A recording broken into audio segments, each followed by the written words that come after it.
ಹೋದ ಬಾರಿ ಲೋಕಸಭಾ ಚುನಾವಣೆಯಲ್ಲಿ ನಿಖಿಲ್ ಕುಮಾರಸ್ವಾಮಿ ಪ್ರತಿಸ್ಪರ್ಧಿಯಾಗಿದ್ದರು. ಇಲ್ಲೂ ಕೂಡ ನಿನ್ನೆ ಪ್ರಚಾರ ಮಾಡಿದ್ರು, ಇವತ್ತು ನೀವು ಪ್ರಚಾರ ಮಾಡ್ತೀವಿ. ನೀವು ಮೀಡಿಯಾದವರು ತಂದಿಕ್ಕಿ ತಮಾಷೆ ನೋಡಿ ಗಡ್ಡೆಯಲ್ಲಿ ಹಾಕ್ಬೇಡಿ ಸರ್.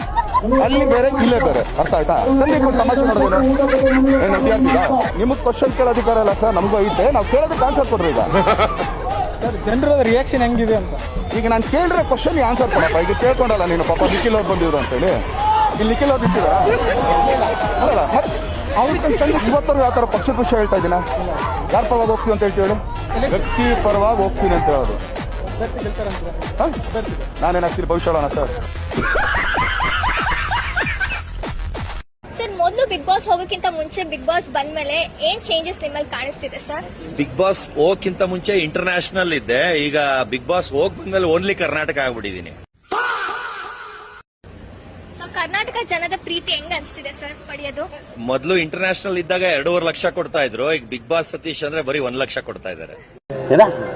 ಸೊ ಮಗನ ಲಾಂಚ್ ಮಾಡ್ತಿದ್ದೀರಾ ಸರ್, ಸೊ ಎಷ್ಟು ಹೆಮ್ಮೆ ಅನ್ಸ್ತಿದೆ ನಿಮ್ಗೆ? ನಂದು ಅದು ಅವ್ನು ಹುಟ್ಟಕ್ಕಿಂತ ಮುಂಚೆನೆ ಕನ್ಸ್ ಅಂತಾನೆ ನಿಮ್ಗೆ ಗೊತ್ತು. ಅವ್ನು ಹುಟ್ಟಕ್ಕಿಂತ ಮುಂಚೆನೆ ಅವ್ನು ಹೀರೋ ಮಾಡ್ಬೇಕಂತಿದ್ದೆ, ಅದು ಇಂಡಿಯಾಗೆ ನಂಬರ್ 2 ಹೀರೋ ಮಾಡ್ಬೇಕಂತ. ಇವತ್ತು ರಿಜಿಸ್ಟರ್ ಆಗಿದ್ದೀನಿ, ಮೂವಿ ಟೈಟಲ್ ನೇಮ್ನು ರಿಜಿಸ್ಟರ್ ಮಾಡಿದೀನಿ ಇವತ್ತು. ಆದಷ್ಟು ಇನ್ನೊಂದು 3-4 ತಿಂಗಳಲ್ಲೇ ಶೂಟಿಂಗ್ ಸ್ಟಾರ್ಟ್ ಆಗುತ್ತೆ. ಸರ್ ಈ ಮೂವಿಯಲ್ಲಿ ನಿಮ್ಮನ್ನ ನಾವು ಕಾಣಿಸ್ಕೊಬಹುದಾ ಸರ್?